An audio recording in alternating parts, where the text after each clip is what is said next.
কর্মসূচিটি হচ্ছে গাজাতে মানুষ যে মানবেতর জীবনযাপন করছে যার অনুপাতে দখলদার ইসরায়েলি বাহিনী গাজায় যে নৃশংসতা চালিয়ে যাচ্ছে তার প্রতিবাদে বাংলাদেশ সহ বিশ্বে মানবাধিকার কর্মীরা সেখানে গাজা অনাহারে আক্রান্ত শিশুদের বিরুদ্ধে সাহায্য সামগ্রী নিয়ে গিয়েছিলেন। তাদেরকে দখলদার ইসরায়েল সরকার যার অনুপাতে ইসরায়েল সরকার গাজার শিশুদেরকে আরো অবরুদ্ধ রাখার উদ্দেশ্যে পৃথিবীর মানচিত্র থেকে গাজার ভূখণ্ডকে একেবারে মিশিয়ে যাচ্ছে জঘন্য ষড়যন্ত্রে যুক্ত হয়েছিল। সেই ষড়যন্ত্র মুছে দেওয়ার জন্য বাংলাদেশের কৃতি সন্তান শহীদুল আলম, বাংলাদেশের আরেক কৃতি নারী বাংলাদেশ বংশোদ্ভূত নাগরিক জন্য তিনি এই দুজন বাংলাদেশের মানুষ তারা গাজা অভিমুখে সাহায্য সামগ্রী নিয়ে যাচ্ছিলেন। অত্যন্ত দুঃখের সঙ্গে আমরা লক্ষ্য করেছি এই ইসরায়েলি সরকার, এই হানাদার সরকার এই সাহায্য প্রদানকারীদের জাহাজ ছিল ফ্লোরিডা, সেখানে 145 জন মানবাধিকার কর্মীকে তারা গ্রেপ্তার করেছে। তাদের উপর নির্যাতন চালিয়ে যাচ্ছে, তাদেরকে অপহরণ করে তাদের প্রতি যেভাবে মানসিক শারীরিক নির্যাতন করেছে তা পৃথিবীর ইতিহাসে বিরল ঘটনা। এর বাঁচাও মানুষ বাঁচাও সংগঠনকে আমি ধন্যবাদ জানাতে চাই। তারা বাংলাদেশের অপরিভয় নাগরিক শহীদুল আলমের মুক্তির দাবিতে শহীদুল আলম সহ 145 জন বিশ্বের মানবাধিকার কর্মীকে মুক্তির দাবিতে আজকে বাংলাদেশের ভূখণ্ড থেকে যে আয়োজন করেছে সে আয়োজনটি সামান্য হলেও এর গুরুত্ব অত্যন্ত অসামান্য অসাধারণ ভূমিকা তারা পালন করেছে।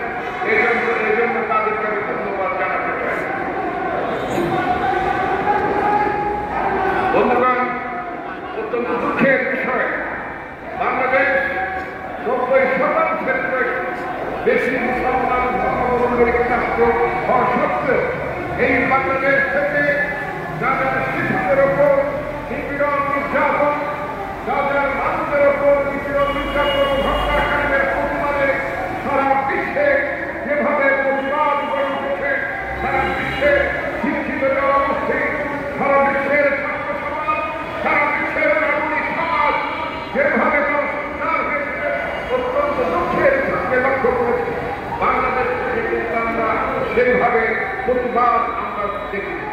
একটি মুসলমান রাষ্ট্র হিসেবে বাংলাদেশের জনগণের পক্ষ থেকে গাজার অভিভাবকদের জন্য, গাজার শিশুদের জন্য আমাদের অনেক বেশি সংগঠিত হয়ে বিক্ষোভ করার দরকার ছিল।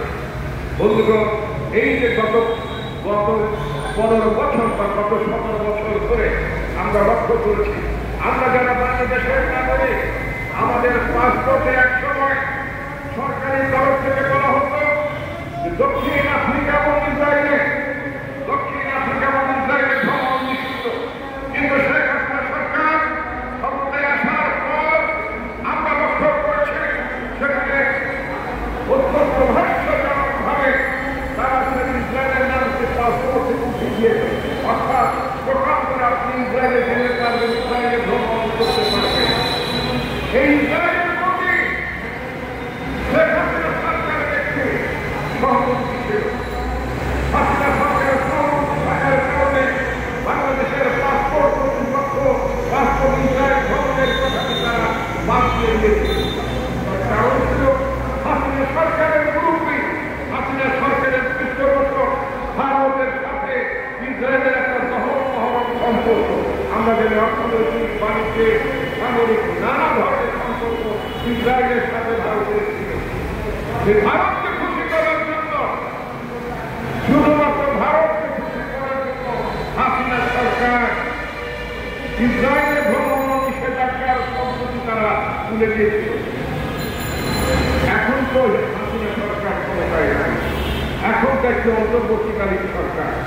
আমরা সরকারের কাছে আবেদন জানাবো এই বিষয়টি আবার পাসপোর্টে আবার যুক্ত করতে হবে, স্পষ্টভাবে উল্লেখ করতে হবে ওই জাতীয়তাবাদী ব্যাংকে বাংলাদেশের কোন নাগরিক গ্রহণ করতে পারবে না, যেতে পারবে না, এটা নিষিদ্ধ।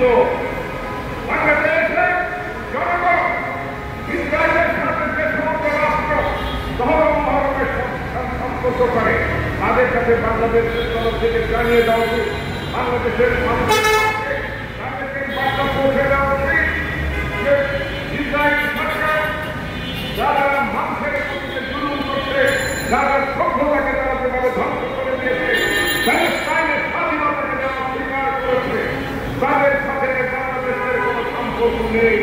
বাংলাদেশ তাদের সাথে আন্তরিকভাবে